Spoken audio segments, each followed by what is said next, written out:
Hello dear student, एक बार फिर स्वागत है आपके अपने YouTube channel excellent study classes की एक और बेहतर वीडियो में। आज का ये वीडियो क्लास 12 हिंदी का एक बहुत ही इम्पोर्टेंट वीडियो है। इस वीडियो में हम डिस्कस करेंगे आपके हिंदी खंड काव्य के नायक महात्मा गांधी जी का चरित्र चित्रण। आपका हिंदी का पेपर जो है 22 फरवरी को है। 22 फरवरी को आपको ये प्रश्न जो है 100% देखने को मिलेंगे। जी हाँ स्टूडेंट्स, ये क्वेश्चन जो है आपकी बोर्ड एग्जाम के लिए VVI है, यानी कि वेरी इंपॉर्टेंट है। ये क्वेश्चन जो है आपको बोर्ड एग्जाम में, यानी कि आपका पेपर 22 फरवरी को है। 22 फरवरी को आपको ये क्वेश्चन 100% देखने को मिलेंगे। तो आज का ये वीडियो आपको पूरे के पूरे जो है 5 नंबर दे करके जाएगा। तो आज का ये वीडियो आपको बिल्कुल भी स्किप नहीं करना है। वीडियो को बिना स्किप किए वीडियो को एंड तक वॉच करना है। अगर आप इस वीडियो को थोड़ा सा भी स्किप कर देते हैं तो आप अपने 5 नंबर बहुत ही आसानी से खो सकते हैं। तो वीडियो को बिल्कुल भी स्किप नहीं करना है, वीडियो को एंड तक देखना है। तो ज्यादा समय ना लेते हुए आइए हम वीडियो को स्टार्ट करते हैं। आप यहाँ पे देख सकते हैं मैंने बहुत ही आसान शब्दों में और बहुत ही कम शब्दों में लिखा है। आप लोग इसे बहुत ही आसानी से तैयार कर सकते हैं। स्टूडेंट्स एक बात ध्यान दीजिए, आलोक वृत्त का खंड काव्य यानी कि खंड काव्य जो है आपके बोर्ड एग्जाम में जनपद के अकॉर्डिंग यानी कि जिला के अकॉर्डिंग पूछा जाता है। जो विद्यार्थी जिस जिला से बिलोंग करते हैं उन्हें उसी के अकॉर्डिंग अपने बोर्ड एग्जाम में खंड काव्य को लिखना होता है। तो आलोक वृत्त खंड काव्य किन किन जनपदों के लिए है हम वीडियो में आगे देखेंगे, तो वीडियो को अंत तक जरूर देखिएगा। तो आइए हम देखते हैं महात्मा गांधी जी का चरित्र चित्रण आपको कैसे लिखना है। ध्यान से आपको समझना है, आप लोग इसे बहुत ही आसानी से समझ जाएंगे।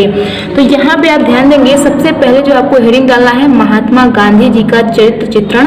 ठीक है, मैंने यहाँ पे आपको रेड पेन से लिख करके दिखाया है, लेकिन आप इसे ब्लैक पेन से ही लिखेंगे। इसमें क्या लिखना है ध्यान दीजिए, आलोक वृत्त खंड काव्य के आधार पर गांधी जी के चरित्र की प्रमुख विशेषताएं निम्नलिखित हैं। यानी कि आलोक वृत्त खंड काव्य के आधार पर महात्मा गांधी जी के चरित्र की जो प्रमुख विशेषताएं हैं वह निम्नलिखित हैं। आप यहाँ पे देख सकते हैं।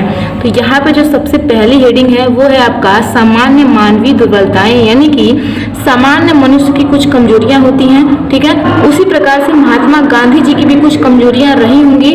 तो क्या है आइए देखते हैं। यहाँ पे आपको हेडिंग डालना है सामान्य मानवीय दुर्बलताएं। इसमें क्या लिखना है ध्यान दीजिए, गांधी जी का आरंभिक जीवन एक साधारण मनुष्य की तरह मानवीय दुर्बलताओं वाला रहा है। तो महात्मा गांधी जी का जो शुरुआती जीवन था यानी कि जो उनका बचपन था वह एक साधारण मनुष्य की तरह ही मानवीय दुर्बलताओं वाला, यानी कि जैसे मनुष्य की जो कमजोरियां होती हैं, जो साधारण मनुष्य की कमजोरियां होती हैं, वैसे ही महात्मा गांधी जी की भी कुछ कमजोरियां रही होंगी। ठीक है, उनकी भी कुछ कमजोरियां थी। उनका भी बचपन सामान्य मनुष्य की तरह ही था, यानी कि उनके अंदर भी कुछ कमजोरियां थी। तो यहाँ पे आपको ये बताया जा रहा है, आप लोग हेडिंग के माध्यम से बहुत ही आसानी से समझ सकते हैं। चलिए नेक्स्ट हेडिंग देखते हैं। नेक्स्ट हेडिंग है आपका सत्य और अहिंसा के प्रबल समर्थक। तो महात्मा गांधी जी जो थे वह सत्य और अहिंसा के प्रबल समर्थक थे, यानी कि स्ट्रॉन्ग सपोर्टर थे सत्य और अहिंसा के। ठीक है, तो इसमें आपको क्या लिखना है यहाँ पे ध्यान दीजिए, गांधी जी देश की स्वतंत्रता केवल सत्य और अहिंसा के द्वारा ही प्राप्त करना चाहते हैं। असत्य और हिंसा का मार्ग उन्हें अच्छा नहीं लगता। वे कहते हैं, तो महात्मा गांधी जी जो थे वो स्वतंत्रता केवल सत्य और अहिंसा के द्वारा ही प्राप्त करना चाहते थे, यानी कि झूठ और हिंसा से वो बिल्कुल भी स्वतंत्रता प्राप्त नहीं करना चाहते थे। वह स्वतंत्रता केवल सत्य और अहिंसा के द्वारा ही प्राप्त करना चाहते थे। असत्य और हिंसा उन्हें बिल्कुल भी अच्छा नहीं लगता था। असत्य और हिंसा का मार्ग जो है उन्हें बिल्कुल भी अच्छा नहीं लगता था। वे कहते हैं, क्या कहते हैं यहाँ पे ध्यान दीजिए, महात्मा गांधी जी कहते हैं, पशुबल के सम्मुख आत्मा की शक्ति जगानी होगी, मुझे अहिंसा से ही हिंसा की आग बुझानी होगी। तो क्या कहा जा रहा है यहाँ पे ध्यान दीजिए, पशुबल के सम्मुख यानी कि पशुबल के सामने आत्मा की शक्ति को जगानी होगी, मुझे अहिंसा से ही हिंसा की आग बुझानी होगी, यानी कि हिंसा की जो आग है उसे हम अहिंसा से ही बुझाएंगे, ऐसा कहते हैं महात्मा गांधी जी। तो ये बहुत ही इंपॉर्टेंट लाइन है, इसे आपको ब्लैक पेन से लिखना है। मैंने यहाँ पर रेड पेन से लिखा है, लेकिन आपको इसे ब्लैक पेन से लिखना है। बहुत ही इंपॉर्टेंट लाइन है। आई होप आप लोगों को समझ में आ रहा होगा। अब चलिए नेक्स्ट हेडिंग देखते हैं। नेक्स्ट हेडिंग है आपका दृढ़ आस्तिक, यानी कि गांधी जी जो थे वह आस्तिक थे, यानी कि वह ईश्वर में विश्वास रखते थे। जो ईश्वर में विश्वास रखते हैं उन्हें हम आस्तिक कहते हैं, और जो ईश्वर में विश्वास नहीं रखते हैं उन्हें हम नास्तिक कहते हैं। तो महात्मा गांधी जी जो थे वह दृढ़ आस्तिक थे, यानी कि वह ईश्वर में बहुत ज्यादा विश्वास रखते थे। तो इसमें आपको क्या लिखना है, यहाँ पे ध्यान दीजिए, गांधी जी पुरुषार्थी हैं तो भी वे ईश्वर की सत्ता में अटूट विश्वास रखते हैं। गांधी जी जो थे वह पुरुषार्थी थे, यानी कि वो युवा थे, लेकिन फिर भी वह ईश्वर की सत्ता में अटूट विश्वास रखते थे, यानी कि बहुत ही वो विश्वास रखते थे। वे प्रत्येक कार्य ईश्वर को साक्षी मानकर करते थे, यानी कि वो अपना कोई भी काम करते थे तो वह ईश्वर को साक्षी मान करके ही करते थे। तो आई होप आप लोगों को समझ में आ रहा होगा। अगली हेडिंग देखते हैं। नेक्स्ट हेडिंग है आपका भावनात्मक राष्ट्रीय और हिंदू मुस्लिम एकता के समर्थक। तो महात्मा गांधी जी जो थे वो भावनात्मक राष्ट्र और हिंदू मुस्लिम एकता के समर्थक थे, यानी कि वह चाहते थे कि हिंदू मुस्लिम सभी जो है एक होकर के रहें। तो ऐसा वो कहते थे, यहाँ पे बताया जा रहा है। तो इसमें आपको क्या लिखना है, ध्यान दीजिए। गांधी जी सभी को सुखी व समृद्ध देखना चाहते थे। उन्होंने भारत की समस्त जनता को एकता के सूत्र में बांधने के लिए जीवन भर प्रयास किया और हिंदू मुसलमानों को भाई भाई की तरह रहने की प्रेरणा दी।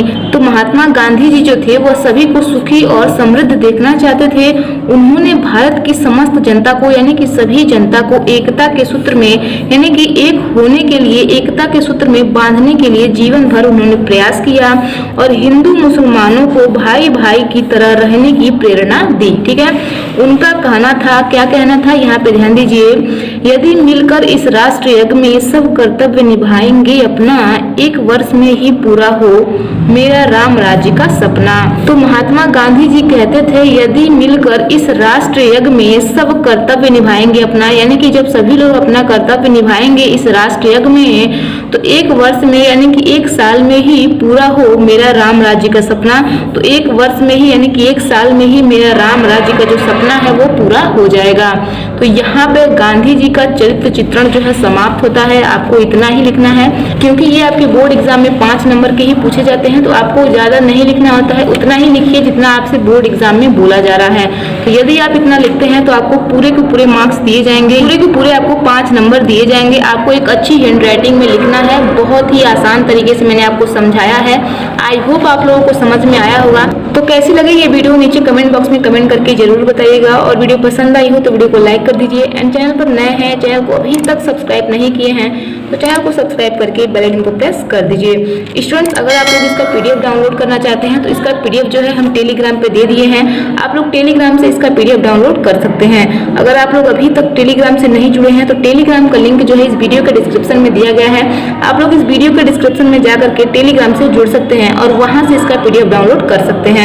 तो करते रहिए अपनी तैयारी बेहतरीन तरीके से। अगर आपको कोई भी डाउट है या फिर आप किसी अन्य टॉपिक पर वीडियो चाहते हैं तो आप लोग हमें नीचे कमेंट बॉक्स में कमेंट करके बता सकते हैं, हम आपको जल्द ही वीडियो प्रोवाइड करने का प्रयास करेंगे। तो करते रहिए अपनी तैयारी बेहतरीन तरीके से। हम मिलते हैं नेक्स्ट वीडियो में नेक्स्ट टॉपिक के साथ। तो आज के लिए इतना ही। जय हिंद, जय भारत।